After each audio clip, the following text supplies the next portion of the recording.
Back again. 67. Which is a lot. Not going to lie about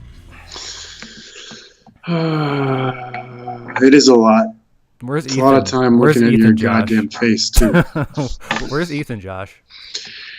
Well, Ethan is a working man. Yeah. And he had a plumbing job that he had to finish. And he may or may not join us later in the show, but got to respect someone who works hard for a living. So all you disappointed, sad people, all you get is us tonight. So you're going to have to help us make the show worthwhile. Talk about some controversial subjects. Oh, boy.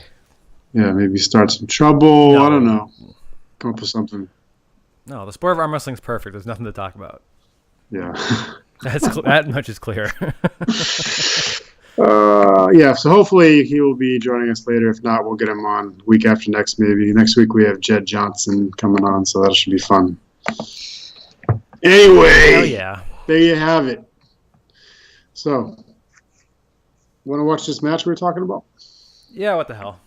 Let's watch a match, and you guys can watch it with us and we'll have some fun in critiquing their technique from these two people that are obviously amateur pullers. Yeah, I mean, they never help, if anything. So, all right, let me do this real quick. All right, so, yeah, Sasho and Krasny.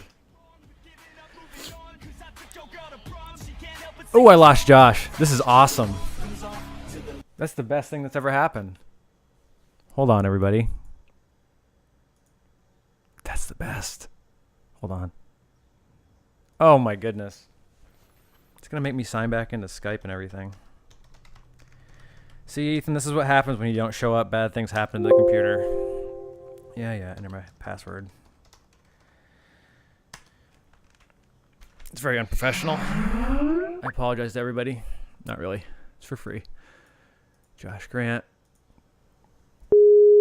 Get to hear the rings. The magic. Skype kicked me off. Well, I'm back with you. We tried so hard. I gave commentary. So that was cool. Yeah, I don't know if it's going to work. We can try again.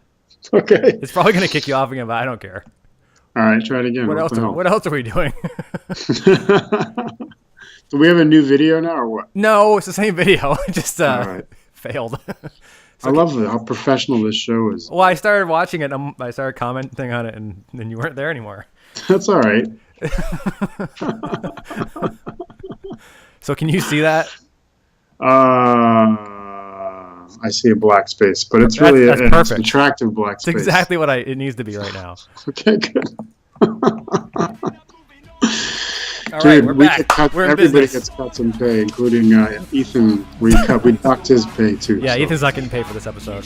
I don't care what he says. All right, here we go. Here we go. All right. So I noticed Sasha's up in weight by like 10, 12 pounds because he's in the 90 kilograms. He was in 85 last year. Yeah, I heard from somebody that he was actually the same weight, but he stayed out of 90 for some reason. He looks bigger. It could be not true. Well, who was in 90s? It was Zolo over there? Yeah. Yeah, so there you go. He didn't want to go I think he would have been, not that he would have won, but he could have been there, you know? That's power. Looks like it was that a little elbow foul there on Sasha's part? Maybe not. They didn't call it. It always amazes me when big guys like Krasny crank his hip in like that and get his foot planted. Well, Jerry does it too, and he's 300 plus. So exactly, it's amazing when he does it too. These guys, man, unbelievable. Well, what's interesting to me is that Sasha never loses an offensive position ever. Mm-hmm. Like he never gets turned. He's right now, even though he's like in a pseudo defensive position, he's not in a defensive position. His wrists and his hand aren't. Krasny's turned under the whole time. Mm-hmm. Krasny's just ridiculously strong in that defensive position. That last half inch is insane, and the fact that this work there is maybe even They more also insane. noticed Sasha was using the whole pad, and Kraszy's elbow is not moving hardly at all. Well, yeah, Sasha's back and forth. Pure defense. Yeah. You know, and just with a guy that strong, you just have to. But yeah, what's really crazy though is like when you look at, you know, like we'll go from right where it starts. I mean, Sasha's scary right now, man. I mean, he's going Right there. You know, you get to that point right there, and he never really loses that amount of, you know, well, it's rotation really, but he just never gets turned. He just never gets turned from here, even when he stands back up and gets behind it a little bit, and even when Kraszy hits, like right there, he's not turned at all. No, he's not turned at all. You know, he's got just the tiniest amount of separation between his shoulder and fist too. Yeah, and even for a guy with a bit shorter arm, you know, that stocky build and everything, his ability to keep tight like that and his lat tucked into his body, that dude is strong. Well, when you think about his lats and his back, the fact that he can pull Kraszy all the way over to the other side of the table like that by itself is amazing. Of course, it says a lot about Kraszy that he can hold that too, because most of us would get pinned right there. Oh, yeah. I mean, like I said, that last half inch, and the fact that, you know, like you said, his elbow's not really moving. It's not moving because it's all defense. You know, like even like that point right there to hold Sasha off at that point with that kind of positioning is insane. And the way this ends is just even crazier. If I can get my mouse on it, you know, through here, that's that's crazy. Plus, I mean, you know, over a minute match, you're talking about some serious endurance. And, you know, I bet those guys were not the same for a while after that match. Yeah, he went into a little King's move right at the very end there, as Nick Huck just pointed out. Yeah. Yeah, I don't know. It's a lot of side pressure for sure, but I mean, from Kraszy maybe, it doesn't seem like so much side pressure from Sasha. Well, I mean, there was in those hits for sure. But really, it kind of blows my mind that he's able to keep that kind of offensive position. I mean, the strap is helping quite a bit just because it's supporting him. And Sasha really likes that strap. I think if you watch some of Euroarm and saw his left-handed matches, the dude knows how to use a strap. He does know how to use the strap. And he's very young, too. It's kind of scary because he's still pretty light. If he puts on another 10 or 15 pounds, he might be one of those guys who can challenge anybody in any weight class, which we haven't seen in a while. Yeah, and I think he's 20 years old. Yeah, I mean, exactly. It's crazy. I think it's his second year doing the seniors at WAF, right? Yeah. Chris Gabi, I weigh 202 pounds. He weighs 274 pounds. I saw him weigh himself. Yeah, no, I'm 202 this morning, so I've been doing too much cardio. I know you give me shit about it, but been running a lot and climbing a lot, so it's keeping my weight. I don't want to be too far above 198 because it's a pain in the ass cutting weight, so I've been trying to stay within like 5 or 6 pounds of it. Is it easier for you in the summer? Yeah, well, yeah. Last year at this time I was like 210. So we'll have fun in 2 weeks, Gabi. I'm looking forward to it. What are you weighing right now? 178, 180? Me? No, not you. I'm talking to Gabi. I thought you were talking to your co-host. Yes. Why would I talk to you? I talk to you every week. I'm talking to other people. I'll just turn my camera off. Isn't there a second match? Let's watch the other one. I don't know. You didn't tell me about it. Well, look for it, man. All right. And by the way, Chris Gabi, he's 163. That is leaning in. So that means, Chris, you guys better look out and call to arms in 2 weeks. That means he'll be in 165s and 185s. It'll be fun, man. It's going to be a good time. Yeah, that'll be fun. Yeah. And speaking of Chris Gabi, I meant to mention this last week, but I didn't. He started up in the hook again. Yeah. I know all of us love those rankings, and the website went down for whatever reason, but Chris and Evan have started up again. So if you haven't seen that Facebook page, go look it up, in the hook rankings on Facebook. They're only doing it as a Facebook group, so that's where the discussion is. It's a group you can join if you want to, and you can comment on all the different classes. And they decided, which I agree with, to just do North American rankings instead of doing Canada and then United States. I like it better that way because we compete with each other so much anyway. It makes more sense.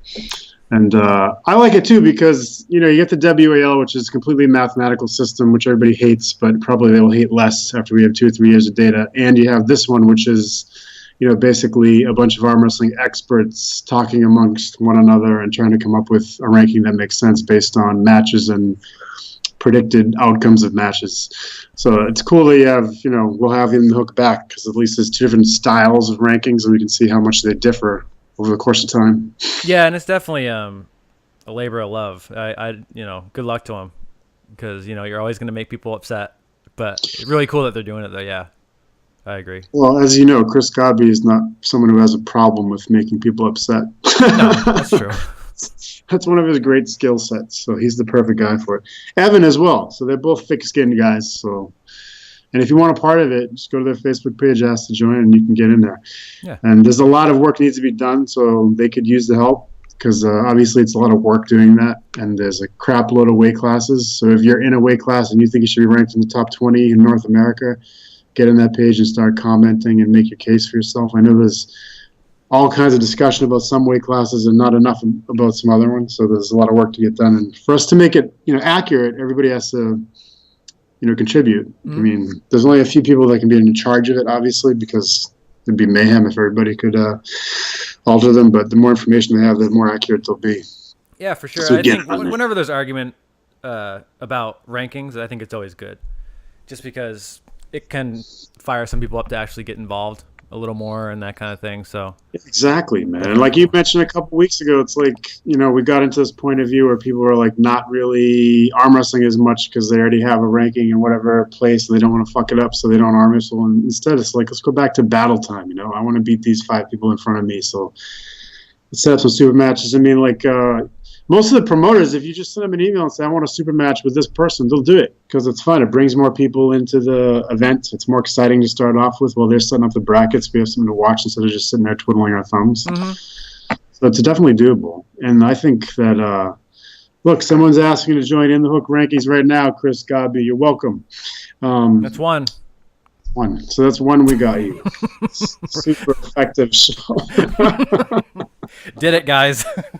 I don't know what I was saying. I was saying something smart, but I lost my train of thought. So anyway, battles and promoters. But I will say, I still, and this is no offense to the Arm Power rankings or Chris Godby. I like the data-driven ones. I know everybody hates it, but 2 or 3 years from now, when we get a lot of data in there, I think those rankings will be accurate, assuming people continue to arm wrestle as much as they have been in WL. And we'll see what happens. Be fun to watch. Hey, more is better. Especially with a sport like ours. I believe that. Exactly. If somebody wants to put the time in and really try to line things up the way that they feel they should be and all that, then who am I to say don't? I think it's really good.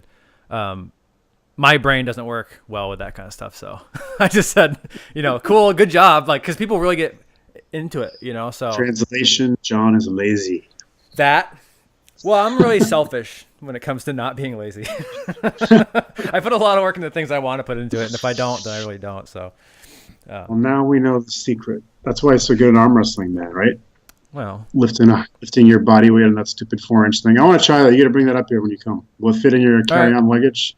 That'll get you searched. In my backpack? Yeah, just prepare for that. Carry-on luggage. What's this thing, man? I travel with a backpack. So, on a serious note, I promised our good friend Badger Drews that I would give a shout-out to his young friend Dakota, who's a little fellow who's sick. He's been having some serious seizures, and they had to life flight him this week. So if you are a praying person, if you would add him to your prayers, and otherwise just send him some positive thoughts, or to his mom, Shauna Rubin. We're thinking about you, little dude, and I hope it turns out well. But there's a lot of people in our community, so positive thoughts always help. For sure. And so there's that.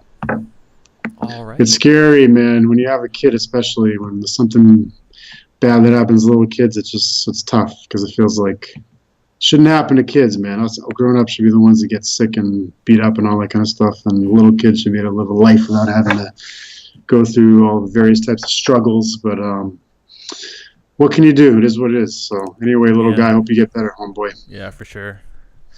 And So, and you could use some thoughts and prayers too, because you have a super match coming up with Ron Romini left-handed. I do. Yeah. I So do. if you want to also think about John tonight when you're going to bed and maybe send him a little luck, Don't waste it on me. that would be useful. Yeah, so that's gonna be fun, man. If you guys are anywhere near Maine, you should come up because it's gonna be a blast. Yeah. Call for Nate's tournaments are always so good too. yeah. You get to see me and Chris Gobby pull in a super match, and then, as I said, John Brown and Ron Romini. And Corey Bresnan and That's right. Let's not forget about that. why can't I remember his name? He's so strong too. State Farm. Yeah, Jake. Jake from State Farm. he's a big strong dude. Dude, I can't wait for that match. Having pulled Corey, it's like speed versus power because Jake is a friggin' tank. Yeah. And Corey is not a slouch in the power department either, but No. his speed is off the charts. So it's going to be that's Right, going to be a tough match to ref, man. Let me tell you. Well, yeah. I mean, yeah, that's very true. But those guys they're so big, and like you said, Jake's a tank. I remember when Jake first started, he was manageable. The first day he walked in, he was very manageable. He was always very strong. I mean, Yep. he's, if anybody doesn't know who we're talking about, the dude is probably about 6'4", 350, I would say. I mean, he's just a huge man. So he walks into training, and I just grabbed him around his wrist because his arm is so long. He's got an arm, it's this long. So if you try to come up top with him, it's like your elbow is floating the whole time. So I used to just grab him by the wrist and hook him, and it was okay. It was workable. When I went back home this last time and trained with those guys, no, it's not workable anymore. Not the same guy. Not the same guy. And he was one of those guys too, like where you knew he was just so strong. As soon as he starts training, it's just just good things happen when you train. And this guy had such a good foundation for it. But when I heard he won Maine States, I think there was 19 people in his class, and he won it. That means something, and he won it over Corey. Tournament. Yeah, it was very impressive. And he's a very humble guy, man. Yeah. He's he's expecting his first child, so he's got a lot of cool stuff going on. So it's going to be fun. Anyway, Old Orchard Beach is a beautiful place. If you haven't been to Maine, it's summertime finally, sort of. So you should drive up here. Paul Lynn, come up here. Try him out for yourself, because it should be. It's always a good turnout. Always. So, and plus, John is flying in special, so you can get his autograph. And yep, which is worth a lot of money. It's like $14, I think. At least. Right? Well, if you go with the YouTube, that's what I mean. A YouTube value. I think you should get at least that. That's very true. Anyway, back to Sasha because I got distracted. All right. So he's gonna keep growing. He's gonna get to 220, I bet. Even though he's he's short, so that might limit how big he actually gets. Although, I don't know. When we were talking to Rustam, if you notice, is about the same height as Vazgen, and he weighs 198. Mm-hmm. Let's talk about Sasha, that. Let's talk about Rustam. Jesus, Rustam, Nevada State Championships. Yeah, nobody even slowed him down. I mean, No. Chris Chandler. I don't know if he pulled Scott Mendelson. I assume he did. I didn't see a match with that one, but Me neither. I mean, Chris Chandler, he didn't look challenged. I mean, as we know, Chris is a freaking beast. So it just goes to show you how good Rustam really is. I mean, I wish he was in the WAL because that would be fun to see. Yeah, for sure. He could obviously make 195, but it'd be fun to see him in the 225s too. Against Devin and Matt Mask and those guys. Yeah.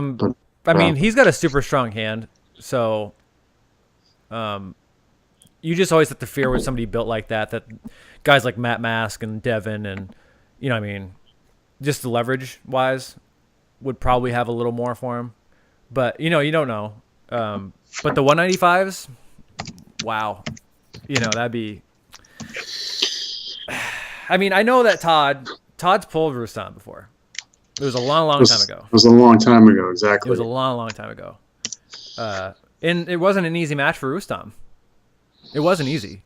He beat Todd, but it wasn't. He didn't smush him like he was everybody else at that time, at 86 kilos, I think it was in Zloty. So it'd be fun to see for sure. But I mean, yeah, he just looks stupid strong. I don't have enough positive things to say about Rustam. I mean, I know there's like everybody was sending me questions, ask him about steroids, but I mean, our show is, I'm not going to try to like, we're not the Jerry Springer of arm wrestling. Just stick a microphone in his face. Yeah. Tell us. Besides, when you want to do that shit, start your own podcast. Yeah. They, I don't think, in some countries they don't view steroids the same way we do. So I think he's pretty open. But, I mean, regardless of that, the guy has incredible power. And he really does look, I mean, I always wonder about people like him and John Brzenk. I was reading an article about the difference between, great apes and human strength. And it turns out that the long muscles lay flat against the bone in simians, whereas for us, it's shorter muscles that are laying flat against the bones, which gives us greater dexterity by, a degree of 10, but less strength. And so it makes you wonder if some human beings have, long muscles against their bones, and that gives them an incredible amount of strength that most of us don't have. And that's why some people just seem to have power that no one else can approach. If they have a little simian DNA in there somewhere in terms of their muscles. But there is clearly a difference. If you look at him, the size of his back when he flexes it compared to the average person, it's gigantic. Well, did you ever see his brother? Yeah, his brother's the same way. Both of them look like gorillas. His brother's back was unbelievable. It was just stupid. Yeah. But yeah, I mean, clearly there's a difference in people. Now, what that difference is, I'm not nearly smart enough to figure out. But yeah, some people are just built. It goes along with the whole, what you're born with, right? And then genetics play a part and all that kind of stuff. Hard work plays a part and all that stuff. Sports nutrition plays a part and all that stuff. But clearly, some people just have when they're born, they grow up, they're built for something. Mm-hmm. Whether they're built for power, or they're built for speed, or they're built for endurance. Some people spend their whole entire careers in the sport trying to get faster. That's all they do is try to get faster because they have everything else, and they still don't even start to crack the speed of like some people who just walk in. They just have it. So, can you improve on those things? Yeah, but clearly there's a difference between some people. It's just the way it is. Well, we talked about this I think like a year ago, and it was the same kind of thing. I mean, not everybody's going to be Michael Jordan, no matter how hard you train. There's some people that have a specific gift for whatever sport they find, and so you can get to be in the NBA, but you're not going to be Michael Jordan. So most of us are in that situation. For every person like Todd Hutchings, there's like 100 guys that are like really effing strong, but are not going to be Todd. Mm-hmm. You know what I mean? Yeah. That's the beauty of our sport, is that some people are built with this incredible body and unlimited potential, really, and all that kind of stuff. And then some people have not so much of that, but they have a mind that can kind of navigate those things, right? So that's the great part about it, is that you don't necessarily have to be. I mean, everybody wants to be the strongest guy. Mm-hmm. Everybody wants to be the strongest guy. Like, honestly, I think most people would take, fuck being the smartest puller. If I was just strong enough just to go up there and just go, and just win, I don't care about being the smartest guy. But, you just have to do what you just have to do what you have. And most of us aren't going to be that guy who walks at the table and just curls his wrist and pushes. I mean, if you look at like Bill Brzenk and Ruslan, Bobby, I mean, both of the, Rustam and John both had brothers that were also world-class pullers. Yeah. It's just like, we have plenty of people whose dad was an amazing puller and they turn out to be an amazing puller. There's definitely a high level of genetic factor. I mean, I asked Rustam about it last week, and, he said the same thing. I mean, it's obvious to a certain extent. And, as Paul's saying on here, you can improve to a certain level. The question is, how far can you go, with or without extra medicine? Mm-hmm. And even, there's plenty of people that take steroids that still don't get into the, MLB or whatever. You know what I mean? So there's a lot of factors that go in beyond just the genetics, obviously. But some people do, like there's people that haven't been pulling that long, whose, technique level is quite low, who still rip people apart. Sure. And it's, you can't, that's something you just have. You know what I mean? Yeah, and it's the same thing with how a mind works, right? Some people just have this ability to feel what's going on before it happens. You get to the table, take a grip, and I know what's going to happen. Now, it's just the way a mind's built, and the same thing with the way the body's built, right? Some people are like, I trained for 6 weeks and I'm ready. And I'm like, what? I've been training for 6 years and I'm not as strong as that guy. So, it just is what it is. And that's, like I said, that's the beauty of this whole thing, is that you can go a lot of directions, and you can really, one helps with, because some people get injuries and then it changes, right? They have to become something else. In my opinion, Michael Todd was a good example of that. Michael Todd was this guy who got in big, long defensive hook grinders and did all types of damage to himself because he just loved it, right? He just loved the sport and all that kind of stuff. And then he got real hurt. His left arm got real hurt. And he came back, and instead of pushing on the peg, he couldn't do it anymore. He couldn't push with his left arm on the peg to generate side pressure, so he started pushing against it and came up with this King's move, right? Whipping way out in the strap and getting back there. And I mean, that had to have taken a lot of thought. So he had to transform into something else, which is really rare to see from a 20-year puller. People who pull for 20 years don't just change one day, but he had to. So, it changes with injuries too. Chris is saying that we're greatly downplaying application focus and effort, but I don't mean to do that. What I'm basically saying is, like, there's certain people, if we work equally hard, which I know is something else that we talk about, can everybody train as hard as Todd Hutchings? But say you have 10 people that do train exactly as hard as he does, and he still is likely to end up on top, and that's where the genetic factor comes in. So I think, most people, and I think Chris is right about this, laziness is a major factor. Some people who are super strong just for that. And we've seen that happen time and time again in tournaments where someone who has blasted people for a number of years kind of sits back on the laurels, and then when they show up at a tournament, they get crushed because everybody else has in fact gotten stronger and improved their technique and application. And, they get used to pulling someone who's super strong in one area and find a way around it. So I think he's totally right in that area.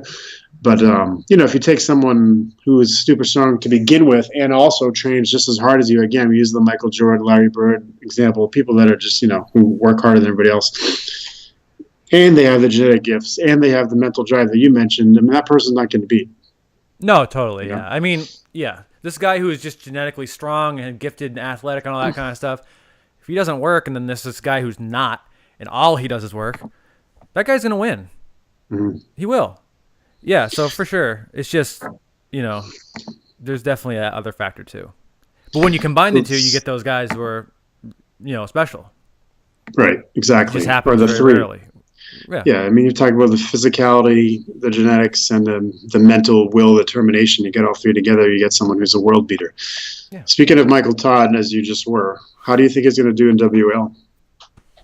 I think Michael's best chance at WL is coming in healthy. Mm-hmm. I think, obviously he has to train. He has to be trained like anybody would have to be. But he's a guy who also gets hurt and he'll still compete. He doesn't back out of stuff. And he's, against it. When you're talking about tournament style pulling, when it comes to his style of pulling now, it's hard. It's really hard to pull a fresh guy after fresh guy after fresh guy, or at least semi-fresh, with real long matches in that position. When it comes to a super match, it's a bit different because it's the same guy over and over again. So you're hoping that you're doing more damage to them than they're doing to you. But he's just a guy who just won't stop. Yeah. So I mean, and I can relate a bit to that. So, well, you'd have to reckon that right-handed, there's only a couple guys that are going to be able to give him a match to begin with. And so the question is, does he get like someone like Travis right away and get flashed and then go to the B-side and work his way up through, relatively easier matches, or does he get Jerry Carteret right off the bat and they have a 5-minute match and they're both crushed? Sure. Well, the thing is the way I see it is that a lot of people give him a match. That's the thing. A lot of people give him matches. Guys give him matches left and right, and that's the whole problem. His style of pulling is not like he gets up there and just mushes guys now. He doesn't do that anymore. he has to get up there and he has to pull for 30 seconds before he can pin people. That's really hard to do all day long, and especially against a bunch of killers. I mean, you're talking about guys back to back to back that you're having these matches, and all of a sudden these guys who, you know, when they're supposed to give you a 10-second match, now they're giving him a minute match because he's 3 rounds in, right? And then eventually, the further you get, obviously, the harder these guys are going to be. So that's the only time where that, you know, it's just a hard sell. A real hard tournament with real deep, you know, pullers for him is just tough these days. But I mean, if anybody has the guts and the will to do it, it's Michael Todd, in my opinion. You know, he's just one of those guys. He's not going to stop. He's not going to mentally break. Right. So I mean, that's probably the most important part, anyway. I mean, I think if the guy across from you doesn't think you can do it, but you 100% think you can, the good chance you're going to do it. Yeah. If that guy hesitates for a second, you know, whoever it is, across from Michael, if you hesitate for a second, you get out of position just a little bit, it's over. We know this. How do you think the fact that he didn't do so well is going to affect him mentally? You think he's going to be able to get over it? So that can be something that's in the back of his mind. Well, I mean, I think it'll be in the back of his mind, but yeah, I think he can get over it. I mean, he's been in this game for a long time. Yeah, he's got that. You know, I don't think stiff competition is anything new for Michael. So, yeah. I'm just excited. You know, this will be the first.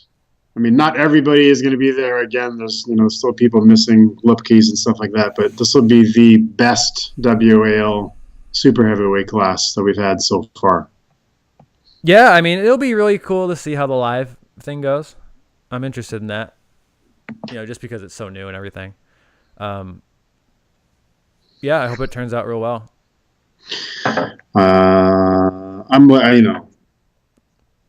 You know, what we haven't heard a lot about is that this show is supposed to be live. We haven't heard anything about how that's going to happen or when it's going to happen or what it's going to look like or what channel it's even going to be on. Because, I mean, you know, the quickest they do, if they run like 5 tables and somehow have an amazing production system where you're able to get all the important matches from those 5 tables, it's still going to be hours. You know what I mean?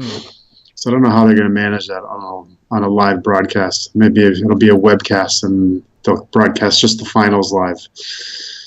Yeah, I don't know. I haven't heard anything about what they're going to do for prelims, but from what I understood the whole time, it was just finals was going to be on TV. Yeah, I mean, without being, you know, sounding too negative about it, it's probably in the same boat as the rest of it has been, which is they probably don't know yet either. They can't do that though. They can't have it be like the last couple of live shows, because as positive as the WAL is in general, you got to have tighter reffing and better production and, you know, just more consistent everything in order to maintain an audience. So they're going to have to upgrade it massively from where it is now. And the question is, do they have enough time to do that? I don't know. It's a big difference. I mean, you know, like take the commenting, for example, because Neil and Ben, you know, the shows happen and then like a month or whatever goes by and then they get to watch the shows and then they get to comment on them. So they have time to prepare comments and come up with, you know, pithy commentary and all that kind of stuff. And I think, you know, Neil and Ben are both professionals, so they're going to be fine doing it live as well. But it's just another factor that's going to be different from what people have seen so far. Yeah.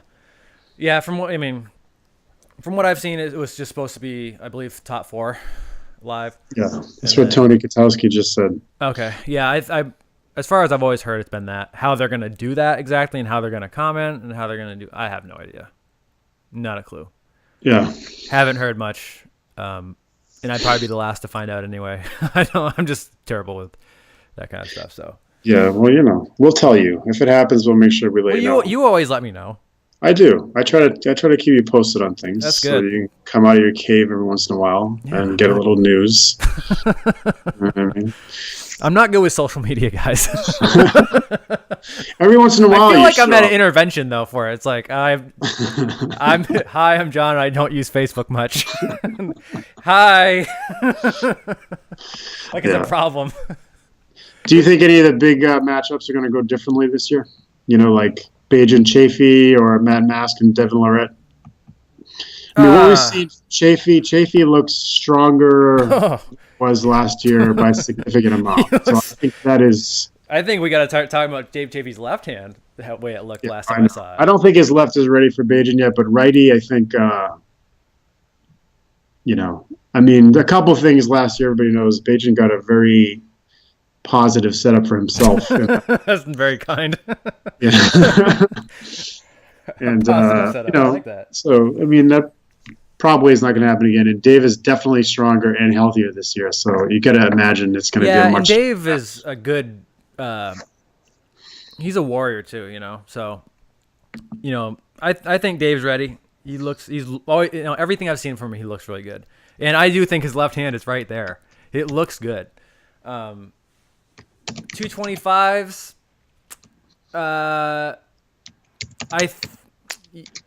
We say Matt and Devin, but Barboza can sneak in there.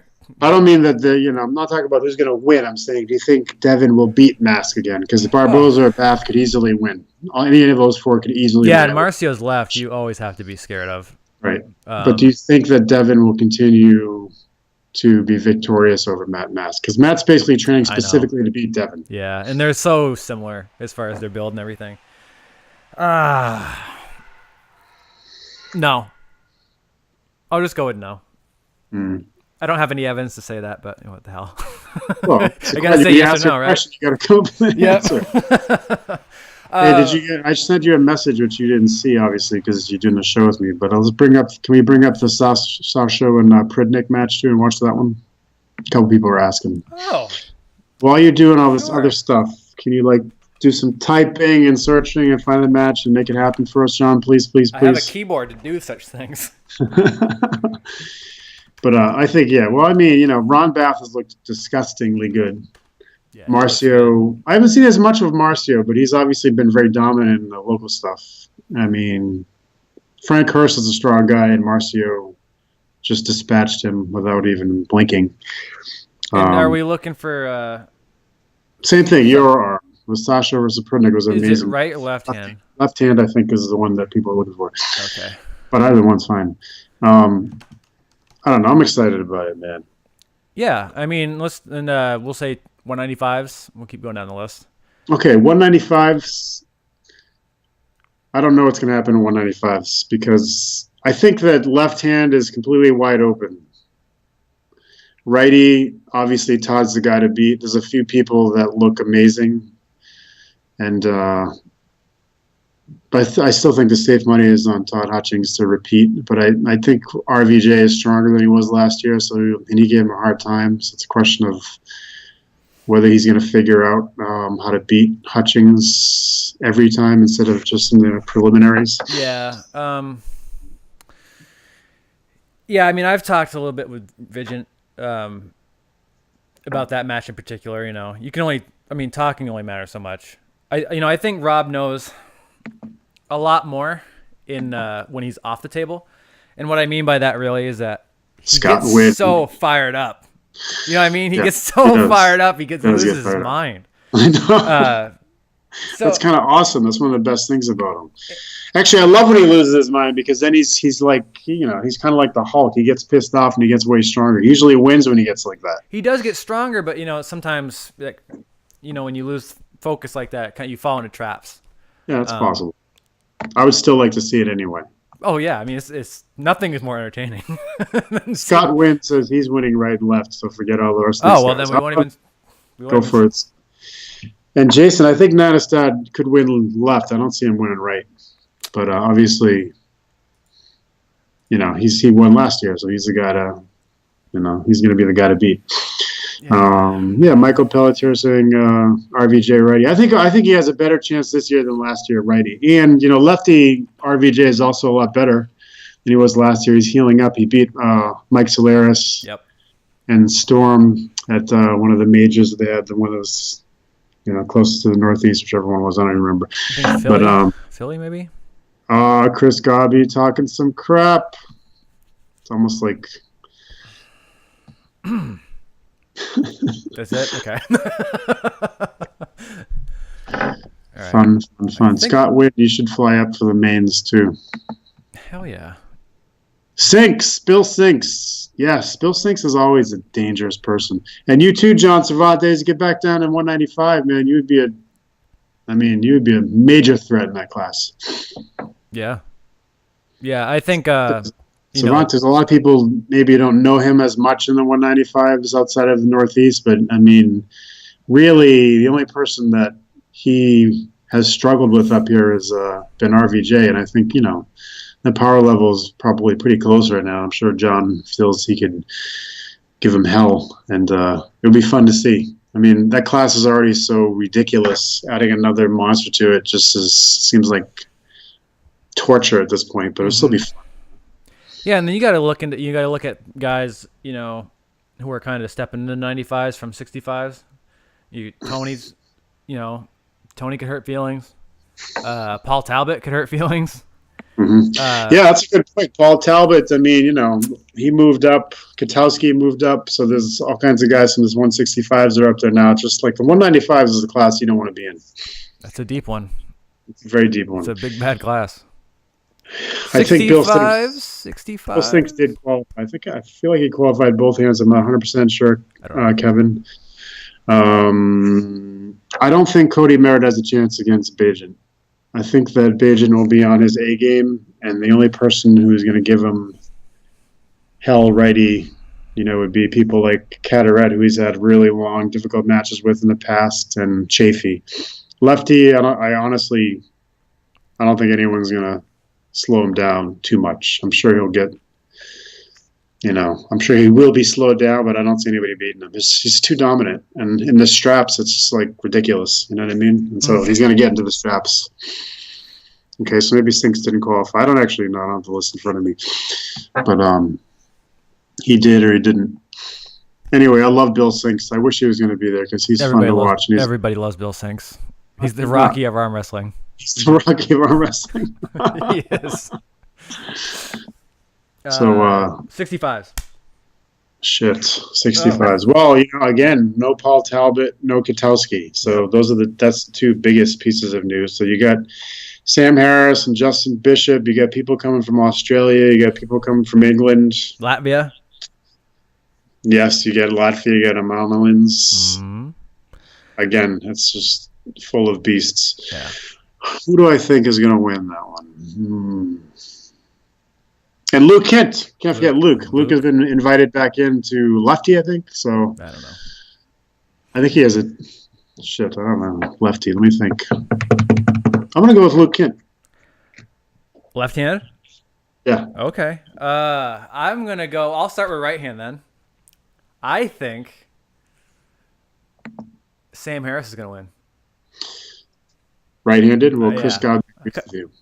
Yeah. I mean, his right hand just looks stupid strong. It does look stupid strong. And, his intelligence, too, at the table is he's a smart puller. He's a real smart puller. Mm-hmm. I still think guys like Giannis could just steal it. You know what I mean? Just because he's also that good.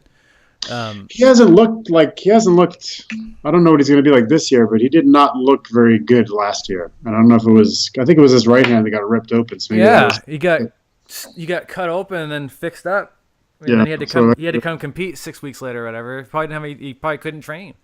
I mean, even like you take at that level. I mean, you got to keep it up. Like if you just drop a couple percentage points, you look terrible, or at least you feel terrible. But no, I mean, Giannis is one of the guys who has never. He's been at the top of every single league, whether it's WAL, WAF, Arm Wars, all these different formats. You can do it. You cannot count that guy out, and he's a little crazy, which I really like. Left hand 65s. Without Talbot there and without Katowski there, I would say Justin Bishop. You agreed 100% with Chris Godby. Yeah, I think Bishop is, he's got a real solid left. So two people are saying Jordan Sill is going to win lefty back to 195s. Jordan Sill. His left is solid, and he is. If he can keep his strength from 225 to 195, he's a monster. And he's How really, many days do they get to recover? Are they weighing in Friday and competing Saturday now? most likely, I would think. I think Oh, they stopped the 48-hour thing. Mm-hmm. But Jordan is special too. He's got a really good hand. He's obviously just strong in general, but the way he sets up throws people off too, because he's very square. A lot of guys don't like setting up square. A lot of people, they set up square and then they slowly move this way. And Jordan doesn't, which is, I think anybody who sets up super fair is always going to throw people off. It's funny. John Cervantes is saying the exact same thing. He's saying that Todd will hook him sideways in a strap, try to get him pulled off of that fair spot. Yeah, and the thing is too with Jordan is he doesn't cap. You never see him cap, which really throws people off too. But he's a good top roller from uncapped. So Jordan's one of those guys who can really throw a wrench in all that stuff. And I mean, he's just solid. So yeah, you never know. I mean, him coming to 195 is pretty scary. Yeah, did he win LA? He did win. I don't remember. I'll look it up while you're looking up the mat. I think that's what it was. Anyway, I again, as I said earlier about the super heavyweights, it's awesome that all these names that we've wanted to see are actually going to be there. I think it's really cool. And,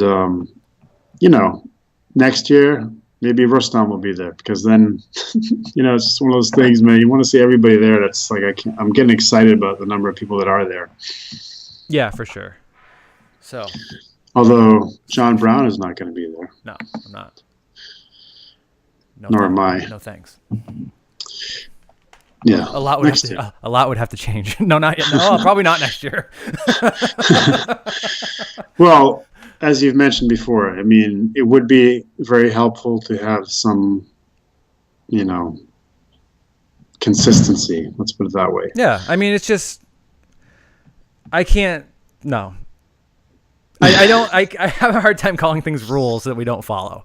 They're not rules; they're suggestions. Now, if that's what we want to go with, and we want to call them that, then fine. But there's a lot of things that would have to change. Mainly the end of it, which is if you get to this certain place, you have to sign this thing that we own you for a little while, and we don't pay you anything unless you win. Just no thanks. I mean, have fun, everybody. I don't want to, be the guy who says don't I don't think they shouldn't exist. I just don't want to do it. Mm-hmm. We talk about that contract a lot, but I haven't heard a single person say I wasn't able to do X because of the contract. No, I mean, the things that it's not that limiting in terms of, what they, you can't walk down the street without their shirt on. That stuff doesn't exist. I don't like signing a paper that says that you own my rights. That just feels weird. I mean, I did that for my job. You were right. Yeah, that reminds me of all those people who wouldn't sign the permissions for a Facebook Messenger, and then nobody can talk to them for the next year because they're afraid Messenger was taking over their phone. The what? Remember when Messenger first came out on Facebook? Some idiot posted some viral post that it was going to give them permission to take pictures with your phone and record you, all the stuff that regular permissions that pretty much every app uses. And millions of people didn't put in Messenger because of it. Oh, really? I don't Maybe remember the same. You're the same as those people, except with contracts. Oh, okay. I'll be the one guy. It's fine. It's never bothered me before. I don't like the idea either. In reality, the contract doesn't really seem to be stopping people from doing it. First of all, there's nobody else televising stuff. You know what I mean? Right. I mean, PAL's basically disappeared. Yep. I guess the WAF technically televises stuff, but I mean, I have a hard time believing that anybody would really. Well, it's kind of hard to really make a stink out of it if give us our money back. Well, I didn't take any money from you, so it's kind of hard. What's the breach? But still, exactly. So I agree with Laurie Cole on here saying open the floodgates, let everybody enter. I agree. Well, I say if we end up with a bunch of Eastern European champions, so be it. Let's get those suckers over here and see what happens, man. You know what I mean? They still got to qualify. They got to beat up on each other, and they got to get over here and pull a bunch of Americans and Canadians and people from the Western world, the rest of the world. Yeah, that they have probably not pulled in a while, especially if they haven't been doing WAF stuff. Yeah, they haven't pulled. I mean, Chafee he went to that 1A1. He was obviously injured because he just came off his WL victory and his wrist was crap, as you could see. So some people may have pulled him there, but they haven't pulled a full strength Chafee and Bajent. No one's pulled Bajent from overseas in years. You know what I mean? Yeah. So I don't think you can make an assumption that they're going to come over and dominate. I mean, 195's Rustam, again, he hasn't pulled Hutchings lately. He hasn't pulled RVJ. I mean, we don't know. You got to bring him over to find out. Yeah. And Jordan Still did win LA, according to Paul Lynn. Thank you, Paul. I just tried to look at the results. Surprise, not on the website. I wasn't going to say anything. I just thought I saw that. What else we got on here? Let's see. Oh, yeah, so Gene K is giving me crap over here for not promoting their video from the 0 to 165 pound class. That's your class, John Brown, at the sit-down nationals, which I do hope.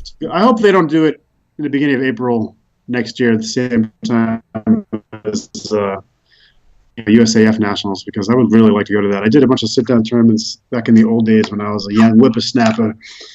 And it's not exactly great for me because I do tend to top roll, and it's a lot harder to top roll. But it was a lot of fun, So I would like to do it again. Yeah, we used to train sit down every once in a while, but I haven't really pulled much. I haven't pulled sit down in a long time.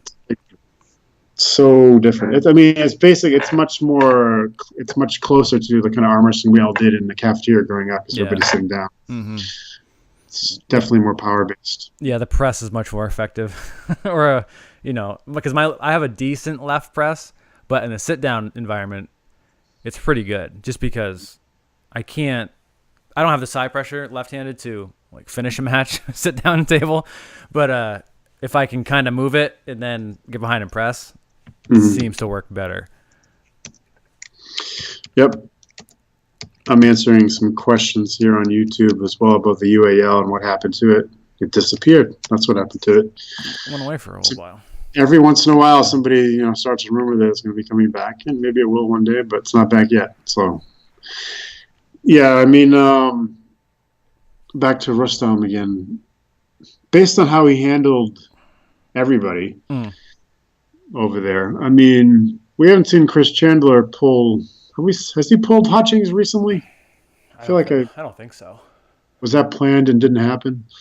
Anyway, I don't know. No. It's hard to extrapolate how Rustam would do against the best 95s because there really haven't been a lot of common matches between him and other people that have pulled Hutchings or RVJ or Jordan Sill or whomever. No, there isn't much of a 6 degrees away type of thing. There just isn't, because and Rustam was pretty clear about why he doesn't pull amateur stuff anymore. Pay him money and he'll do it. I don't blame him.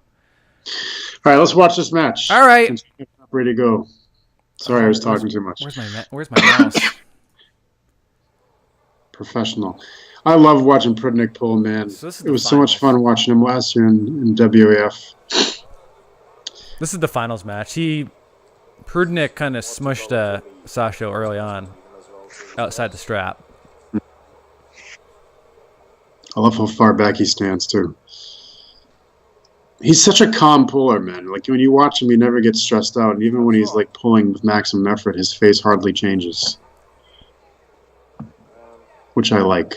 Sasho uses the strap as a brace so well. Mm-hmm. He really does. And you can see too how he's really turning to see his palm, really turning to see his he's palm. Getting as high as possible. Well, that's how he's getting high. With a shorter arm, it's kind of hard to. Unless you have a great post. If you look at both of them, the strap is well below their index knuckle, so they both have good control at that point. Unless you have a post the Marcio, scary part about this match is as good as. Yeah. The only way he can get any height is if he kind of sees his palm. But that kind of pressure there, in that position. He's goosenecking too a little bit. Look at that. Oh yeah, he's trying to hit his pinky, but it's just not working in the strap.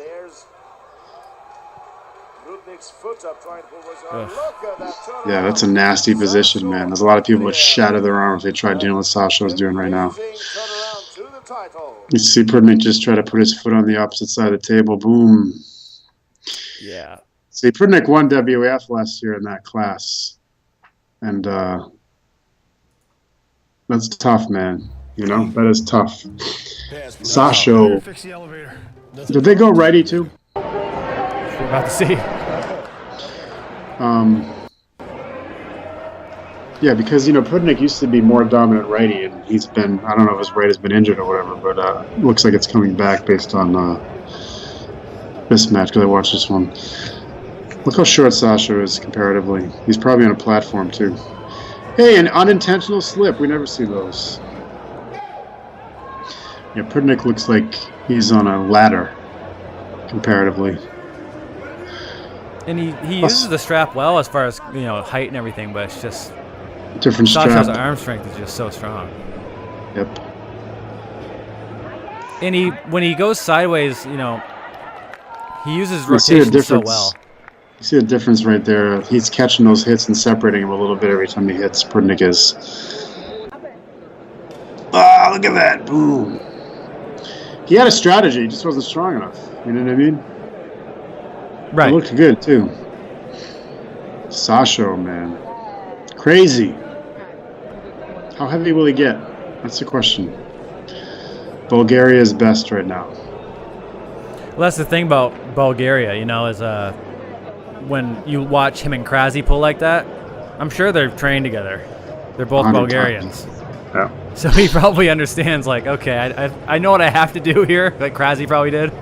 But he's like, I don't know if I can, No, you're right about that. Like at, Roman or Jambuli last year at Worlds, the only guy, the guy who beat him in the Masters class, beat him on fouls, and it was his training partner. So he obviously knew exactly how to upset him, Right. So he got a win on fouls. He ended up getting crushed later, but still, he changed the strap. I like when Pudnik does that thing, lifts his knee up and then drops it down. I'm not sure how much momentum it actually provides, but he definitely uses it frequently. Oops, that looked like it was an early pin, but still. Yeah, man. I wonder if these guys will both go to WF this year. And if Zoloev will be in the class too, because that'll be amazing to watch. Was At least one of the Zoloev- Zoloevs. Was he in Worlds this year, Zolov? Yeah, he was in Worlds. He did, both of them were. Spartak did 85 with Sasha, and Sasha beat him. And then, his older brother did the 90s and won it. Okay. Right-handed. Neither one of them competed lefty. And Prudnik won lefty in the 90s. Right. And Oleg Zok won lefty, obviously, in 85s over Sasha. So. Yeah. With Sasha, his arm strength is crazy. And when he uses his rotation very well to keep his offensive position. He's definitely a special character. I don't think he's going to get too much bigger, honestly. I think he'll stay there for a while. Yeah, I mean, he's not a big guy in terms of height, so you have to imagine that he can't put on that much more weight on that frame. But then again, as you mentioned earlier, he's 20, so he should be bigger. He might end up being, like one of those judo guys who's 5'4" and weighs 240 pounds. Just no neck. Yeah, I mean, it's frightening when you think about it. He's already strong enough to give a lot of guys in much heavier classes, elite level guys, hell. And if he puts on another 20 pounds of muscles, I mean, who's going to beat him?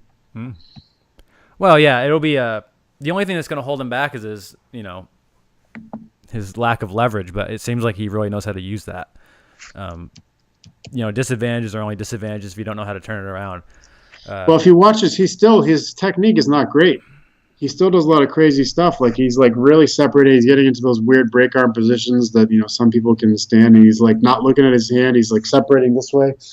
So his technique is going to continue to get better. His hook is going to get more integrated, and all of that's going to make him even more disgusting.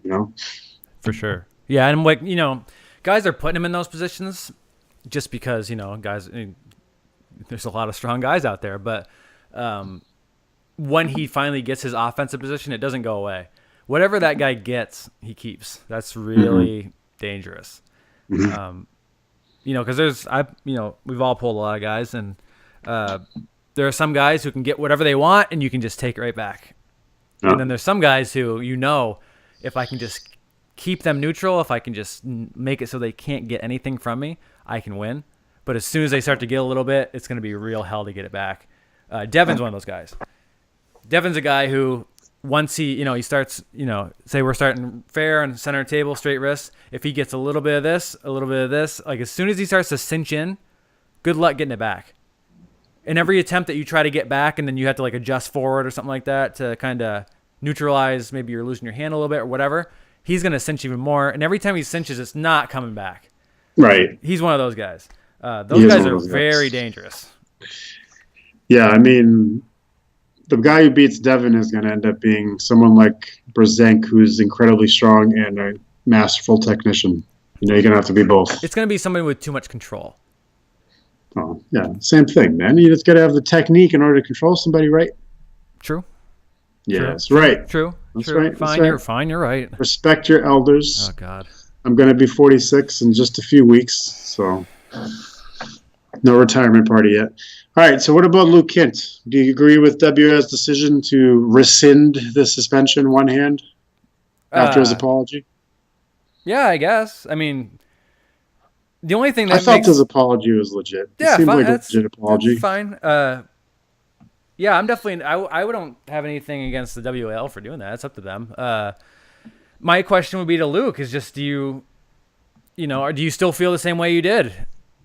Because I mean, obviously there's better ways to do things, right? Mm-hmm. There's ways to do things. There's a lot of ways to do it. He felt like he did it the wrong way. I think most would agree that it probably wasn't the smartest way to go about doing it. Probably wasn't the most mature way to go about doing it.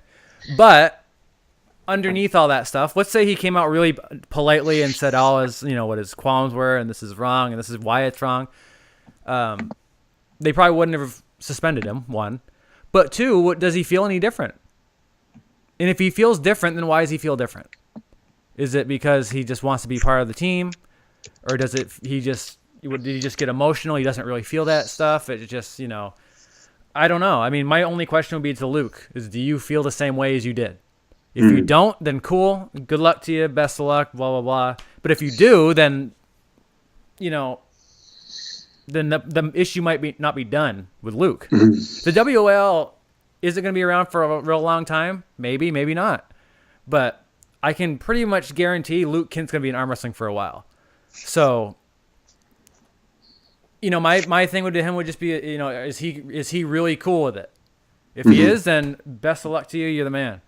That's one of those things people always bring up, John. Whenever somebody does something really stupid and then they issue an apology, I mean, like that silly lady, Kathy Griffin, doing the thing with Trump's head, which is ridiculous. I mean, regardless of your politics, you should not pretend to kill presidents. That's just moronic.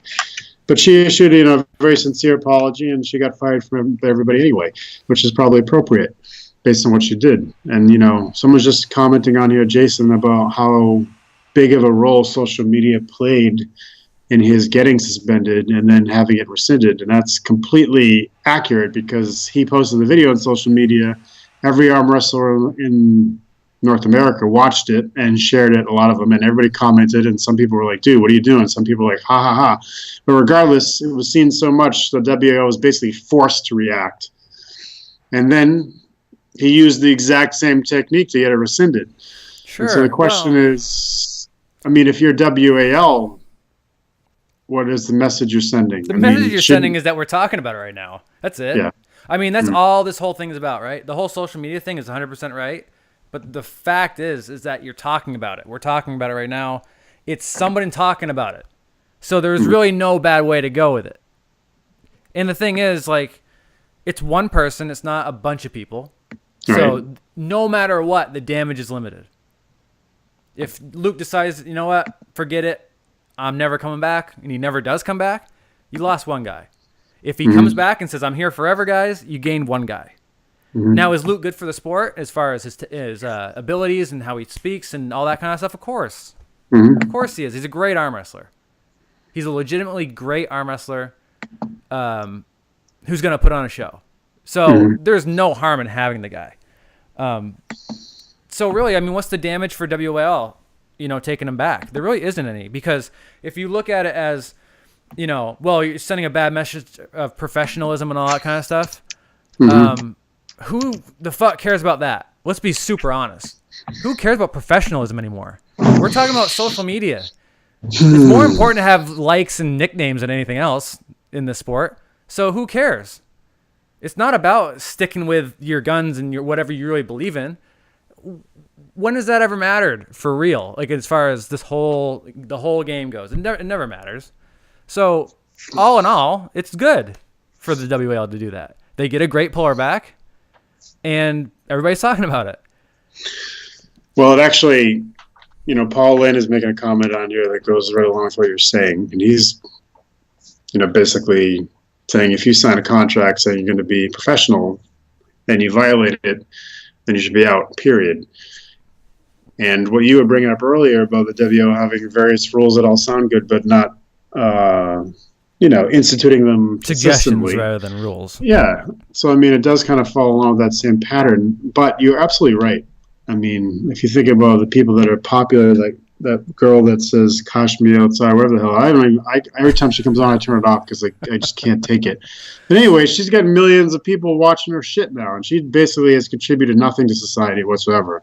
But she's famous, So in a sense, doing something dramatic gets you noticed, whether that's your intention or whether you just happen to have your lightning caught in a bottle because you were super pissed off and you flipped out and everybody loved it or hated it. Regardless, they all watched it, as you mentioned. And so now the WL has an angle to sell that because, oh, look, we have all these crazy people. We have Bajent, challenging people to super matches in the middle of tournaments and yelling and screaming with his voice and saying, "Don't touch me, I won't touch you," all that stuff, which is like awesome. Then you have Luke Kent smashing trophies and urinating on them. And then you have these guys like Dave Chafee, who never say a bad word about anybody, are very calm, cool, and collected, and whose ability level is incredible. And it's like fun to put those guys up against each other. And it makes for great viewing. The person who gets the most attention won't be Dave Chafee. A lot more people know Luke Kent's name right now than Dave Chafee's probably outside the sport. Yeah, is what as far as like the topic of like what does it damage by bringing him back, and do I agree? Yeah, it's fine. And what would the only thing we could be talking about really is the credibility of the WL as far as sticking to something. But I don't know if there is a credibility as far that could be damaged. As far as now, that sounds shitty. It wasn't supposed to be sound that shitty. But like as far as does it say anything in the contract for that? I don't know. I don't know what the contract says.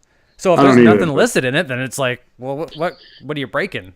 But well, they did say it was for violation of the code of conduct when they suspended him, so it must have something in there to that effect. Yeah, maybe there is one. So maybe it kind of breaks it, but to who? Does you really just have to look at it really just if you look at it really honestly, does it hurt the credibility of the WL to let him back? Maybe in some eyes, but I guarantee you it doesn't in most eyes. I guarantee you most people don't know.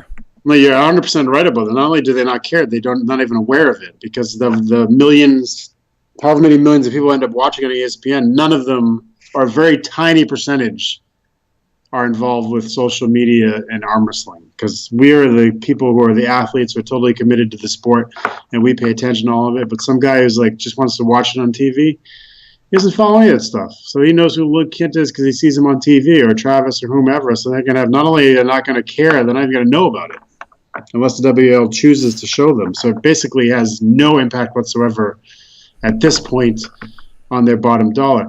Their bottom line. However, if they get big and people do start paying attention to their names, you can think of I'm sure we could both name 10 arm wrestlers right now that post some crazy shit on their Facebook walls. Yeah. And if they were famous, they would be issuing apologies. TMZ. Left and right. You know what I mean? Like Tom Nelson posts a meme of, whatever, you can do that. You can do that every 5 seconds with Tom. I know. So, it'd be interesting to see what happens. Cause if it becomes a big sport and the names become names that people actually know, then they will start paying attention to what they're doing on the side. Yeah. But they're not now. No. And, again, in my opinion of the whole thing is, to be perfectly blunt about it, the WAL could say that they could make a rule and they could post it tomorrow saying this is a very strict rule. It has to be followed. Blah blah blah. Just doesn't need to be specific. Just we're doing this. This is the way it's going to be. We're sticking to it. It's the way it's going to be. End of story. And the next day they could rescind that whole thing, and nobody would be. The same people that are following the WAL and love it and all that kind of stuff would continue to do it. It's not going to change anybody's minds. It's just the way it is, and for whatever reason, it's well, it's money. It's money. I mean, the people who have a chance to win it are gonna go regardless because they want to win money, and that's the most money you can win currently in arm wrestling. And if that's something that's a goal, you're gonna go and do it. I mean, it's like NBA players that make a lot more money than arm wrestlers do, but they're still gonna play. They're not gonna go play someplace else because rules get changed. They're still well, yeah, and the difference is that the difference too is that they can show up and sit on the bench and get paid. That's true, and they also have collective bargaining because they have a union, which arm wrestlers don't have. Right. But yeah, it's not the best comparison, but just a general thing of do I agree with bringing Luke back in the WL after his stuff? Sure. I like when people apologize for stuff. Yeah, and it seems like it seems like he meant it. So cool. I think he meant it.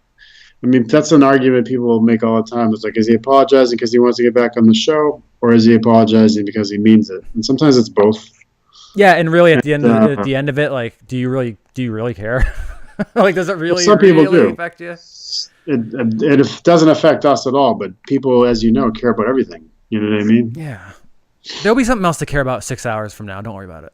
But right now, we're caring about this. You can just hang in there for another minute. John. I can do it. I know I can. I think Luke's an emotional guy. You know what I mean? So I think the rant was believable and the apology is believable for that reason. Because he goes back and forth with his emotions and he's like, fuck these guys. And he's like, wait a minute. I screwed up. I went too far. Because he probably had, people he trusted reach out to him and was like, dude, you went too far. And he's like, shit, I did go too far. And then he apologized for it. So then it's like, I understand what Paul's saying. And he's right. Paul is right, in my opinion. I agree. The right move on WAL's part would have been to say, I'm sorry you're suspended. You're welcome to come back next year. That being said, I am glad that they're bringing Luke back because he should be there. And the ranking system was not functioning properly yet due to lack of data. And so they should have been clearer about, that they were going to be making adjustments. And they did say it, but they didn't say it multiple times. They said it the one time. It was actually on the show that they said it. No wonder nobody heard it. So if you didn't have to be watching or watching later, you wouldn't have known. But we're really hoping to get those guys to come on because, I think WL gets a lot of shit and a lot of love because they're the biggest and the best. And that's how it is. When you're the Yankees or the Patriots or whatever, you're going to get more crap than everybody else. And that's sort of par for the course. But they also get more attention and more love than everybody else too. It just turns into... It turns into as much bullshit as politics does, where no matter what evidence you present, if somebody believes it, it's just the fucking way it goes. You can say, your guy is a crook, he's a thief, he's a liar, he's horrible. And here's all the proof I have. And they go, nope. He's doing what he said he was going to do, so what now? And it's, it becomes that whole thing where it's an unwinnable battle, and it just turns into weird stuff, but... Well, it's like if you look at other sports, there'll be certain people that all the athletes respect. And like Dave Chafee is a good example because people are talking about him on here. It's like, people respect him and we all say it. And, people on ESPN who watch him and watch Travis might be like, oh my God, Travis is so much fun. He's a character or whatever. And, Chafee's a little bit more under the radar, and even if he wins, they may be like disappointed because the crazy guy didn't win or what have you. But we all know, they're both cool people, and obviously, if you know Travis, he's a lot of fun to be around. And it's not that people don't respect Travis, just that Dave Chafee is one of those guys who has really pretty universal respect. He treats everybody well. He's nice to people. He's an amazing arm wrestler. He's a very serious trainer. He's a good father, and all the kind of things you like about people he's got. There's NBA players, NFL players that are like that too, that are not tooting their own horn all the time, but all the players respect, even if we miss out on the fact that they're excellent people. Yeah, it's just everybody's a different character. As long as the character's legitimate, usually it goes through fine. That's what I've found. If you find someone that's faking it, then they don't typically hit too well. That's true. I think it's true. On either side, whether it's the crazy character guy or the humble, hard worker guy. Mm-hmm.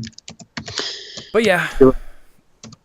I mean, yeah, you're right. There's definitely a story to be played there because, like the hard-working, quiet guy who doesn't talk about. I mean, everybody wants that guy to win if the story is played correctly, and it's a question of do they play it, right? Correct. Yeah. So, but we'll see what happens. Believe in what they feed you, people. Fake news. Sheep. God. It's the people that disagree with you are always sheep. That's what I've learned. We understand everything. We have very independent minds, diverse ways of thinking. But the other guys, they're all sheep. They can't think of themselves. No. You're just not seeing the truth. Yeah, exactly. It is funny, and it applies to all subjects, from politics to arm wrestling. So my name's not even really John Brown. I mean, I know that's probably surprising. Whoa. I don't think we want to go there on this show. All right. Well, there we go. We talked about a bunch of stuff. We're sorry that Ethan was not here. We're going to try to get him back. He'll be on at some point. Well, Micah Yellow and Tom Nelson was the same thing. Those guys work hard. Bart Wood couldn't come on the first time we had him because he had a baseball. His son was in the playoffs. That stuff is more important than shooting the shit with us. But we'll get Ethan on sometime soon, hopefully 2 weeks from now, and we'll keep you guys posted. And next week, Jed Johnson's coming on. If you guys don't know who he is, he's a grip strength athlete, world class, and he's going to talk about all kinds of different training stuff with us. So it's obviously specifically hand and forearm training, which does, as you guys know, apply greatly to our sport. So it'll be fun talking to him.